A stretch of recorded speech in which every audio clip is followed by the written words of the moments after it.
Okay, happy Saturday racing, bayang karerista. At shoutout lang tayo saglit, no? Happy racing kay Boss Ronald Susim, pati na rin kay Boss Alvin Bauson at kay Boss Glenn Santamaria. Happy Saturday racing sa inyo mga boss. So, 7 karera tayo, no, for Saturday racing at February 14 nga, 2026. At happy Valentine's na rin sa inyo, bayang karerista. At 7 karera nga, start time alas 3 ng hapon. Medyo manipis yung lineup natin. At simulan na nga natin yung mga giya natin para sa araw ng Sabado, February 14. Race number 1 tayo, start ng winner take all. 3-year-old and above maiden race placers. Distansya 1,400 meters. Okay, tingin natin, medyo lamang nga ito, no? Numero 5, True Dogma. At medyo may kainaman yung linyada nitong kabayong to. Although local horse siya, no? At maganda naman yung linyada. So, tingin natin, medyo lamang na rin yan. JMS Torque yung re-renda dyan. Second choice natin, yung kalahok numero 6 na si Moon Alphabet. Sasakay naman niya ni AR Villegas. Okay, so dito sa race number 1, first choice nga natin, kalahok numero 5. True Dogma, medyo lamang yan. At second choice nga natin, yung kalahok numero 6 na si Moon Alphabet. Okay, race number 2 tayo. Race 2, start ng pick 6, class 4, 42 to 56 bracket. Distansya 1,400 meters. Meron tayong 8 kalahok dito. At single na nga natin to, no? Kalahok numero 2 na si Every 4 Years.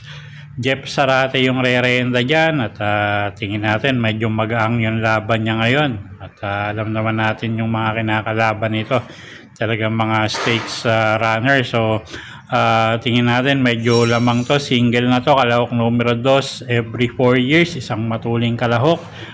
Kung gusto nyo mag-protection, pwedeng pangdeado yung kalahok numero 5 na si The Best of My Love. Ryan Base yung re-renta dyan. Okay, so sa race number 2, single na nga natin yan, numero 2, Every 4 Years. At kung gusto nyo pang protection, tingin natin, pwede yung kalahok numero 5, pangdeado, The Best of My Love. Okay, race 3 tayo, start ng pick 5. 3-year-old and above maiden race placers. Distansya 1,400 meters. Mga local horses to. At first choice nga natin, kalahok numero 3, War Emblem. John Paul A. Gusi yung re-renta dyan. Tingin natin, medyo lamang yan. Medyo batak na sa laban, no? So, siya yung first choice natin. Second choice, kalahok numero 1, Ladies Man. Mart Gonzalez naman yung re-renta dyan. Okay, so dito sa race number 3, 3-year-old and above maiden race placers. First choice nga natin, kalahok numero 3 na si War Emblem. At second choice nga, yung kalahok numero 1, Ladies Man. Okay, next race tayo, race number 4. Start ng pick 4, class 3. 57 to 70 bracket. Distansya 1,400 meters. Okay, may 8 kalahok tayo rito, no? At first choice natin dito, yung kalahok numero 2 na si Reverse Merger. JB Hernandez yung re-renta dyan. Tingin natin, malaki panalo nyan. At mga stakes races nga yung sinasalihan niya, no? At nalalyamado pa nga siya ron. At ngayon nga, medyo maiksi yung karera. So, tingin natin, medyo pabor sa kanya. First choice, numero 2, Reverse Merger. Regular jockey niya, JB Hernandez. Second choice, kalahok numero 5 na rin, na si Resonant.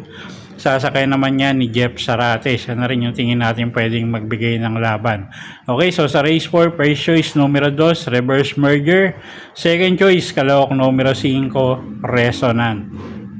Okay, race 5 tayo, class 5, 17 to 41 bracket. Halos lowest group to, no? Distansya natin 1,400 meters. So Anim na kalahok, lahat to may panalo. Alam niyo naman tong grupong to, no? Mga turo-turo kung sino yung magandang gising. So, kahit magtatlo ka rito, medyo tagilid pa. Anyway, magbibigay tayo ng dalawang pili natin. So, kayo na po bahala magdagdag kung may kursonada kayong iba. First choice natin, kalahok numero 6, Ma'am Jen, RCC Masyo yung re-renta dyan. At second choice, pangdehado, numero 3, Mount Amandiwing. JM Estorque naman yung sasakay dyan. Okay, so sa race number 5, first choice nga, numero 6, Ma'am Jen. Second choice, numero 3, Mount Amandiwing. So, kayo na po bahala magdagdag ng pangdagdag nyo dyan sa race number 5. Okay, race 6 tayo. Penultimate race, class 5, 17 to 41 bracket, 1,400 meters ang distansya. First choice natin dito, yung numero 6 na rin, na si Cool Mom. RCC Masyo, yung re-renta dyan. At pwedeng isabay din agad sa unahan yan, no? Although mas maganda yan pag pinaparemate, pero tingin nga natin, malaki panalo ngayon. First choice, numero 6, Cool Mom. Second choice, kalahok numero 1, Clairvoyant. JM Estorque naman yung sasakay dyan. At siya nga yung second choice natin. Okay, so sa race number 6, first choice nga natin, kalahok numero 6, Cool Mom. At second choice nga, yung kalahok numero 1 na si Clairvoyant. Okay, race number 7 tayo. Last and final race for the day. Class 4, 42 to 56 bracket. Distansya, 1,400 meters. First choice natin, no, yung numero 6 na rin, na si High Dollar. Pabs Caballeo yung re-renta dyan. At talagang medyo mabibigat lang yung nakakalaban nito lately. At tingin ko ngayon gumangin laban. So first choice natin yan, numero 6, High Dollar. Second choice, kalahok numero 2, Captain Bob. Gagabayan naman yan ni O'Neil Cortez. At isang diremating kabayo rin. Pagka tumakbo ng maayos, tingin natin malaki rin panalo niyan. At pwedeng pangsama, pangdehado sa mga exotic nyo, yung kalahok numero 7 na si Bantay Sarado, na sasakyan naman niya ni AR Villegas. Okay, so sa race 7, first choice nga, numero 6, High Dollar. Second choice, kalahok numero 2, Captain Bob.